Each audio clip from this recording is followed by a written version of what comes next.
Patients पर patent होना चाहिए।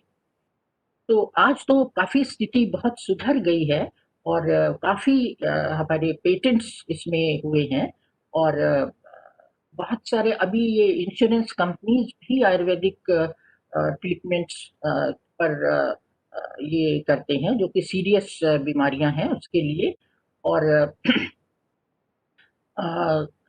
इंश्योरेंस क्लेम्स होते हैं बाकायदा, जैसे कि हमारे एमबीबीएस या हमारे एलोपैथिक ट्रीटमेंट में है, उसके पैरेलल ही हमारी ये ट्रेडिशनल मेडिसिनल सिस्टम्स में भी काम हो रहा है। या I have already told you about Ayush. Ayush जो है ये आपकी ministry of health and family welfare में है। ये रिसर्च प्रोजेक्ट्स देते हैं। आप इसमें अप्लाई करके अगर आप रिसर्च में इंटरेस्ट रखते हो तो आपको प्रोजेक्ट्स भी मिल सकते हैं।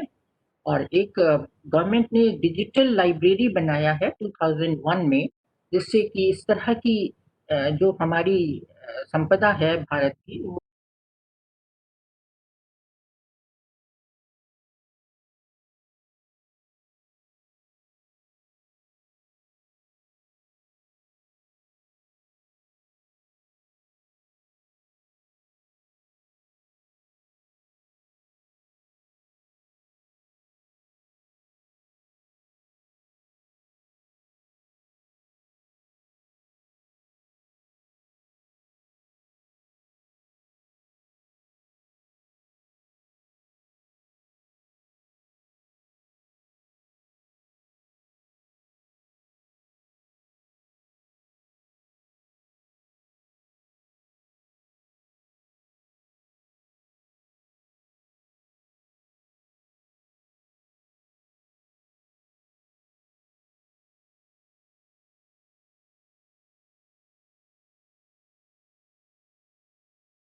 सिस्टम को लेकर चलता है। एलोपैथी जो है आप जानते हो कि ये एक एक दवा सिंगल कंपाउंड को लेकर चलता है और एक ही टारगेट की बात करते हैं।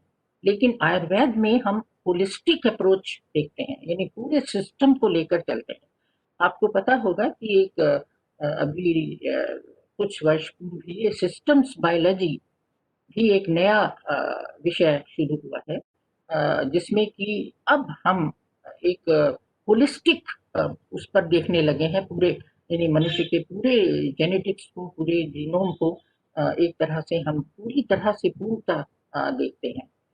अब देखिए आयुर्वेद में ये जैसे 5000 वर्ष पूर्व आप सोचिए कि जबकि हमको कुछ भी नहीं पता था, अभी तो इस शताब्दी के शुरू में ही ह्यूमन जीनोम आया है, जिससे कि हम पूरा अ, मनुष्य के जीनोम को एनालाइज किया गया।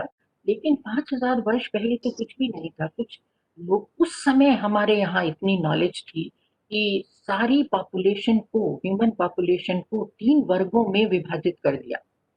3 वर्ग उन्होंने कहा कि एक बहुत पित्त और कफ कहलाता है कि कुछ ये तीनों कहा गया कि हर मनुष्य में ये तीनों गुण होते हैं। गुण नहीं, इसको दोष कहा गया है कि ये 3 दोष हैं जिनकी कमी या ज्यादा होने से बीमारी होती है। तो ये कहा गया कि 3 तरह से हम मनुष्यों को वात, पित्त और कफ, ये 3 दोष कहे गए, और इन तीनों दोषों में, हर एक दोष में बहुत कुछ गुण भी होते हैं, और उनका हम आगे देखेंगे नेक्स्ट दूसरी पीपीटी में। ये देखिए, यहाँ पर ये है कि ये तीनों का बैलेंस होना चाहिए, यानी हर व्यक्ति में कुछ-कुछ होता है, सब में होता है, कुछ वात होता है, कुछ पित्त होती है, कुछ कफ होता है। ये 3 दोष हर एक में होते हैं, लेकिन इसका बैलेंस, एक संतुलन बहुत ज़रूरी है। ये तीनों का बैलेंस होना चाहिए, तभी आपकी इम्यूनिटी बढ़ेगी और आपको कोई बीमारी नहीं होगी। अब आगे मैं आपको बताना चाहूँगी कि इनमें जो नेक्स्ट स्लाइड में हम देखेंगे, नेक्स्ट नेक्स्ट में, हाँ, हाँ, देखिए, वात जो होता है वो, अ, वात का मतलब होता है वायु, यानी विंड, यानी हवा। हवा की तरह से क्विक होता है, ठंडा, ड्राई, कोल्ड, और ये मोशन से रिलेटेड है। अब जब हम मोशन की बात करते हैं, तो पहले दिमाग में आता है कि हमारा हार्ट हार्ट जो है, ये देखिए मूव करता है ना, और ब्लड ब्लड सर्कुलेट करता है। तो ये सब जो है, ये जो क्रियाएँ हैं, ये वात से संबंधित हैं, और हमारे जो एलिमिनेट होता है बॉडी से, जो टॉक्सिक मटेरियल्स किसी भी तरह हमारे बाहर निकलते हैं, ये सब हमारे वात का प्रभाव है। दूसरा पित्त है, जो कि hot and precise. Hot and precise मतलब हमारा जो डाइजेशन है, वो इससे संबंधित है। जो हमारा मेटाबॉलिज़्म है बॉडी में, जो भी हो रहा है, फूड का प्रोसेसिंग है, एयर, वाटर, जिसका भी जो भी प्रोसेसिंग चल रहा है, हमारे मेटाबॉलिक प्रोसेसेस वो पित्त में आते हैं। कफ कफ का मतलब है कि solid and steady. Solid and steady में आप कहेंगे कि मसल्स आते हैं, बोन्स आती हैं, और जो मसल्स बोन्स को कनेक्ट करते हैं, साइन्यूज, टिश्यूज, ये सब जो है वो कफ में आते हैं। तो इस तरह से ये शरीर में 3 तरह के दोष होते हैं, और जैसा मैंने कहा कि इन तीनों में अगर किसी की भी आपके शरीर में कमी है, या आप कोई एक उसमें ज़्यादा है, तो समस्या हो सकती है। Next next slide please. हाँ, ये मैं इसके डिटेल में तो नहीं जा रही हूँ, लेकिन ये आप जो भी जिसको इंटरेस्ट हो, वो ये पीपीटीज़ मैं दे दूँगी, और आप देखिएगा कि आप, अब ये प्रश्न आपके दिमाग में उठेगा कि हम कैसे जानें कि हमारे अंदर कौन-सा ये ज़्यादा है और कौन-सा कम है। तो ये आपकी जो मॉर्फ़ोलॉजी है, जो शरीर की संरचना है, जैसे आप बिहेव करते हैं, और आप चलते-फिरते हैं, आप सोचते हैं, आपका इंटेलेक्ट है, आपके ये सभी चीज़ें जो हैं, वो उन्हीं से पता लगता है कि आप में कौन-सा दोष है। जैसे उदाहरण के लिए, अगर आप अपने बाल ही ले लीजिए, अगर आपके सूखे हैं, ड्राई हेयर है, तो आप में वात का ज़्यादा प्रभाव है। अगर आप में आपके बाल जो हैं वो बहुत बहुत पतले हैं, और जल्दी सफ़ेद होने की टेंडेंसी है, तो वो पित्त की टेंडेंसी है। और कफ में बाल जो हैं मोटे होंगे और ऑयली होंगे, उनको तेल लगाने की ज़्यादा ज़रूरत नहीं होती। इसी तरह से ये बहुत सारा है, जैसे आपकी मेंटल एक्टिविटी है, कुछ लोग होते हैं, आपने देखा होगा कि उनका माइंड बहुत जल्दी रेस्टलेस है, उनको पेशेंस नहीं है, और बहुत इमेजिनेटिव होते हैं, जल्दी से उनको याद भी हो जाता है, जल्दी से भूल भी जाते हैं। तो वो जो है, ये वात, यानी वात का प्रभाव है। इसी तरह से अगर आपकी इंटेलेक्ट में, आपको बहुत शार्प इंटेलेक्ट है, कुछ लोग बहुत इंटेलिजेंट होते हैं, स्टूडेंट्स में बहुत जल्दी ग्रैब करते हैं, बहुत एफिशिएंट होते हैं, परफेक्शनिस्ट होते हैं, वो पित्त का प्रभाव होता है। और कुछ लोग बहुत चुपचाप रहते हैं, रिजर्व रहते हैं, लेकिन स्टेडी होते हैं और बहुत स्टेबल होते हैं, वो कफ का प्रभाव होता है। इसी तरह से बहुत सारे ये इसमें आप, मैंने ढूँढ करके निकाले हैं कि कौन-कौन से आप उससे आप ये लगा सकते हैं कि आप में किसका प्रभाव ज़्यादा है और किसका प्रभाव कम है, ताकि उसको, जो ज़्यादा है उसको कम करने की कोशिश करिए, और जो ज़्यादा है उसको जो उसको कम करने की, और जो कम है उसको बढ़ाने की कोशिश करें। और ये कैसे होगा, आप कैसे करोगे, ये हम आगे बताएँगे। नेक्स्ट। ये ये मैंने जो अभी सिस्टम्स बायोलॉजी की बात आपसे की, ये जो है तीनों दोष जो हैं, इनमें भी नेटवर्किंग है। नेटवर्किंग मतलब जैसे मैंने कहा कि हर एक दोष में कई प्रॉपर्टीज हैं, कई गुण भी हैं, और उन गुणों को कौन सा गुण किससे रिलेटेड है, ये आपका इसमें हमने दिखाने की कोशिश की है। ये नेटवर्किंग है तीनों गुणों का, जो कि आप सोचिए कि ये 5000 वर्ष पूर्व हमारे पूर्वजों ने इसको ऑलरेडी बता दिया था कि किस दोष में, जैसे कि पहला आपका वात का है, तो उसमें ड्राइनेस एक है जो कि टेम्परेचर से रिलेटेड है, और एक मोबिलिटी है। मोबिलिटी अब किस किस से रिलेटेड है आपको इसमें पता लग जाएगा। ये जो लाइंस हैं ये कनेक्ट कर रही हैं उन गुणों को जो कि हर एक दोष के साथ संबंधित है। तो इस तरह से ये बहुत ही वैज्ञानिक तरीके से उस समय लोगों ने ये चीजें बताई थी। लेकिन एक समस्या ये हुई कि इसका कोई रिटन डॉक्यूमेंट्स नहीं थे जिसके आधार पर हम संसार को, दुनिया को बता सकते कि हमारा ये ट्रेडिशनल मेडिकल सिस्टम सबसे अच्छा था, बेस्ट था, और वैज्ञानिक तरीके से इस पर वो किया गया था। लेकिन अब जो इंडिया गवर्नमेंट कर रही है, पेटेंट हुए हैं, वही कई हजार पेटेंट हुआ है, और इस तरह से हम अब इसको हम कह सकते हैं कि ये हमारी संपदा है। आगे नेक्स्ट। अब हम आते हैं इम्यूनिटी पर। तो बच्चों ये समझना बहुत जरूरी है कि आपसे कहा जा रहा है कि आप इम्यूनिटी बढ़ाओ। तो इम्यूनिटी का मतलब क्या है? आप हर एक देखिए, हर एक मनुष्य में एक इम्यून सिस्टम होता है, और इम्यून सिस्टम जो है एक तो इन्नेट होता है। इन्नेट का मतलब होता है जब आप जन्म लेते हो उस समय ही आपको बहुत सारा ये इम्यूनिटी मिल जाती है। विशेषतया जैसे ही जन्म होते ही जो माँ से आपको अपनी मदर से मिलता है, जो कि पहले फीड में कहते हैं 2 दिन 3 दिन की फीड में कोलेस्ट्रम होता है, और उस कोलेस्ट्रम से इसीलिए मदर्स फीडिंग को कहा जाता है कि बहुत जरूरी है, क्योंकि उसके थ्रू आपको बहुत सारी चीजें, प्रोटीन्स और सेल्स और ये सब मिलते हैं, जिसको कि हम इन्नेट इम्यून सिस्टम बोलते हैं। बाकी जो है जब आप बाद में बड़े होते हैं और बहुत सारी और, क्योंकि देखिए हम तो ये आपको दिखाई नहीं पड़ता आँख से, लेकिन हम जो है हर समय कुछ कुछ माइक्रो ऑर्गेनिज्म जो है वो हवा में है, हम हर समय उनको अंदर ले रहे हैं, और उनसे जो उनमें पैथोजेनिक हैं, जो रोग उत्पन्न कर सकते हैं, उनसे हम फाइट भी करते हैं।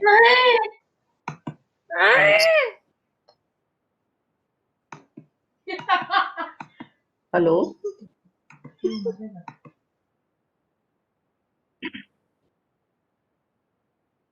is there any problem?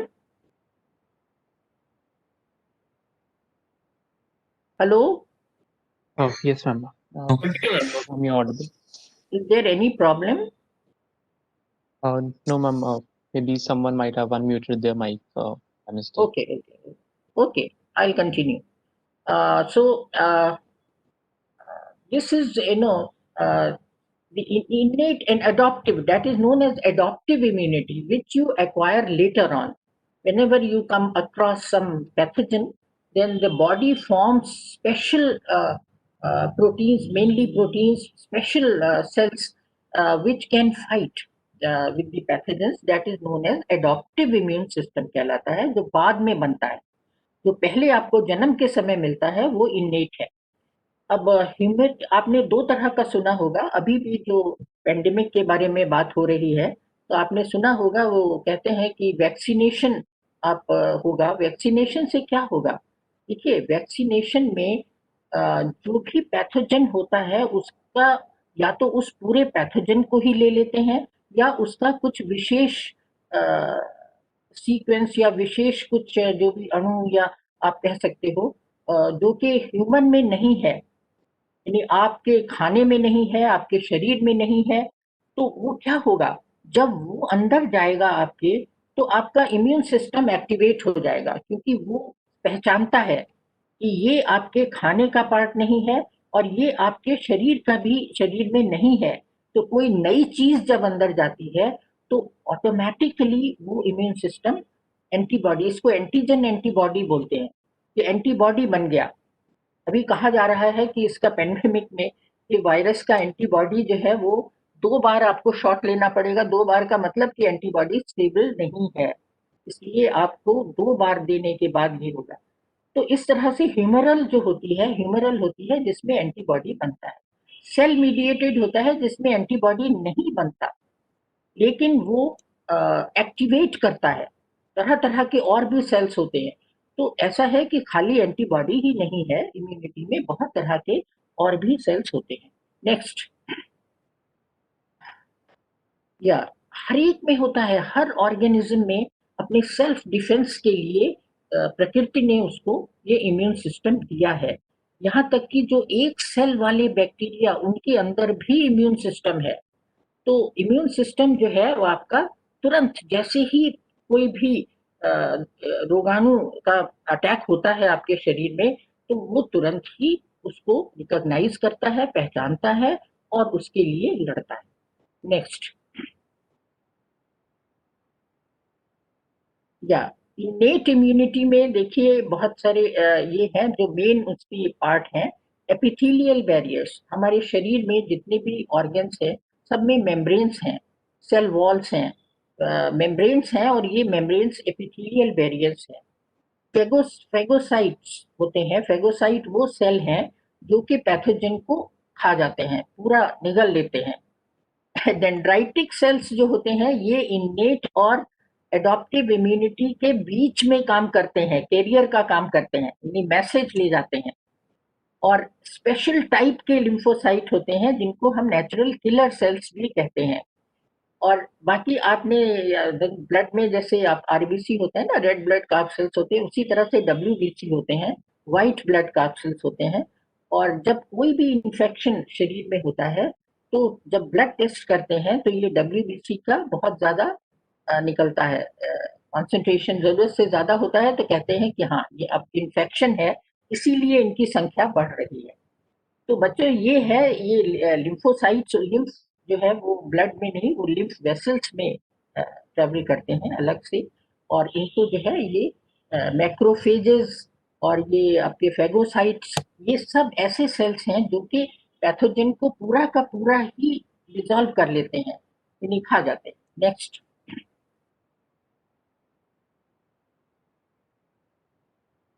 Next slide please.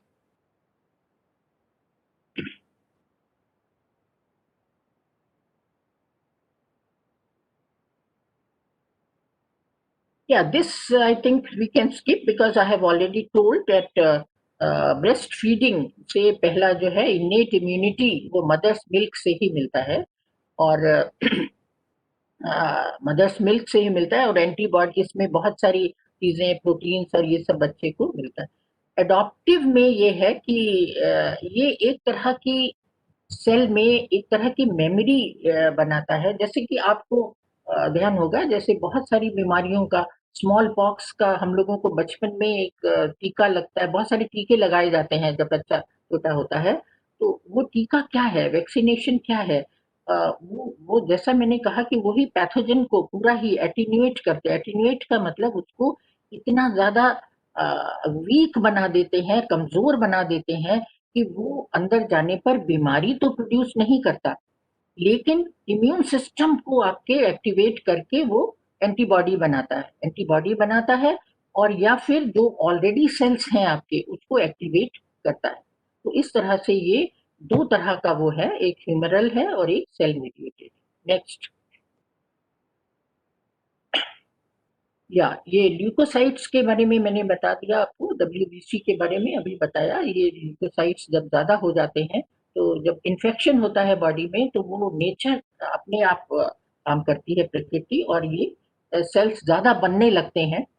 अभी इसके बारे में, वायरस के बारे में आप तो सुनते होंगे, अखबारों में निकल रहा है, मैगजीन पे मैसेजेस दे रहे हैं, साइटोकाइन, साइटोकाइन स्टॉर्म बोल रहे हैं। तो ये साइटोकाइन स्टॉर्म क्या है? ये साइटोकाइंस भी एक तरह के सेल्स हैं जो इम्यून सिस्टम बनाता है डिफेंस के लिए। अब ये वायरस जब अंदर जाता है तो तुरंत ही एकदम इतनी ज्यादा साइटोकाइंस बनने लगते हैं कि उसको एकदम से मतलब बॉडी को शॉक लगता है, ये है, ये ल्यूकोसाइट्स जो हैं ये आपके सभी जगह से ये स्टोर होते हैं। ये स्प्लीन में, विशेषतया बोन मैरो में ये ज़्यादा होते हैं, और ये ब्लड के थ्रू भी और लिम्फ के थ्रू भी सर्कुलेट करते हैं। नेक्स्ट। या दिस इज ओके। फेगोसाइट्स हो सकते हैं, लिम्फोसाइट्स हो सकते हैं। अभी आगे की पीपीटी में मैंने आपको कुछ ये इसलिए कि आपको आपके दिमाग में कुछ इसकी पिक्चर भी हो, तो नेक्स्ट स्लाइड में मैंने इसका सेम की पिक्चर दिखाई है। ये आपके इलेक्ट्रॉन माइक्रोस्कोप से खींची हुई पिक्चर है, ये ह्यूमन लिम्फोसाइट की। तो ये इस तरह से ये आप इमेजिन करिए कि ये जो है आपके ब्लड में और लिम्फ में इस तरह से ये सर्कुलेट होते रहते हैं, और जहाँ कहीं पैथोजन का अटैक होता है वो तुरंत वहां पहुंचकर उसको कैच करके ये डिग्रेड कर देते हैं। नेक्स्ट। या ये स्टेन करके देखिए, जो WBC की अभी बात किया, व्हाइट ब्लड कैप्सूल्स, ये बीच में जो देख रहे हैं ये स्टेन करके, और चारों तरफ ये RBC हैं, ये रेड ब्लड कैप्सूल्स हैं। ये ब्लड को स्टेन करके इस तरह का ये माइक्रोस्कोप में, आप ऑर्डिनरी माइक्रोस्कोप में देख सकते हैं। नेक्स्ट। अब देखिए ये बी सेल्स, ये दो तरह के इम्यून सेल्स की बात होती है। टी सेल्स जो कि थाइमस सेल्स हैं, और बी सेल्स जो कि बुर्सा डिराइव्ड हैं। ये एक तरह का, जैसे एक थैली होती है ना जिसमें फ्लूइड भरा रहता है, उस तरह का ये होता है, और उसके अंदर ये रहते हैं, ये सेल्स रहते हैं, और इनका स्मूथली ये मोबाइल होते हैं, चलते रहते हैं। और ये दोनों ही सेल्स, टी सेल्स और बी सेल्स, ये दोनों ही जो भी नया नया कोई भी ये पैथोजन हो या नया कोई भी चीज जब आपकी बॉडी में एंटर होती है तो उसको ये रिकॉग्नाइज करते हैं। और इस प्रोसेस को हम एंटीजन प्रेजेंटेशन भी कहते हैं, क्योंकि ये एंटीजन का मतलब कोई नया चीज जो आपकी बॉडी में गया, जो कि नॉन फूड है, उसको ये तुरंत रिकॉग्नाइज करके और इस तरह से ये करते हैं, इम्यून सेल्स को एक्टिवेट करते हैं। तो बी सेल्स और टी सेल्स, आजकल ज्यादातर टी सेल्स की बात हो रही है। Next please.